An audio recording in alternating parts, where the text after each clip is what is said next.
Mulla on tekstiilialan perustutkinto, mutta se on tekstiilialan perustutkinto. Siis mä en askara. No niin, oliko vielä? Siinä on 2 eri asiaa. Ei se oikeastaan oo. Ei se sitten. Tekstiilialan sisustuspainotteinen puoli. Joo. Sano kukaan näitä. Ei kuulu mitään. En mä oikein kuullut mistään potit. Voiko karttoja vaihtaa rahaksi?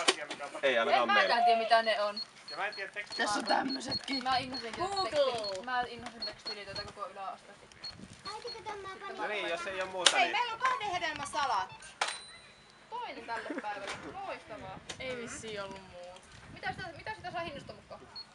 Arttu 2 hedelmäsalat. Oliko se 4? 5. 5. Mahtavaa. Ja sitten me voidaan syödä myös ne Paljon hedelmät, me saatiin. jos te ette halua. 5 rahaa. 1 kilke. Ne on tosi puhtaita. Mä pesin leikkuulaudan ja puukonkin. Ei oo yhtään hiekkaa. Mistä jos otetaan sen toisessa hiekkaa? Saatte tästä 7. Oh my god.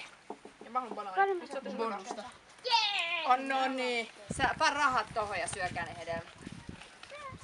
Noniin. Miksi sitä ei toimi enää? Tehkää tasajako. Tänään tulee tinakausi. Vieläkö me sudarit hommataan jotakin vai joko me lunastetaan meidän rahat?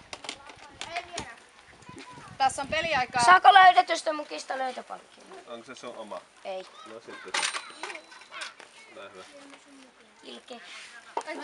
Joonas tiilaa. Meillä on hopeaa. Hapeakoro. Ai siis sitä. Hopeakoru. Aha. Tätä peliä enää 5 minuuttia. Tää punnita. Tätä peliä enää 5 minuuttia jäljellä. Joo.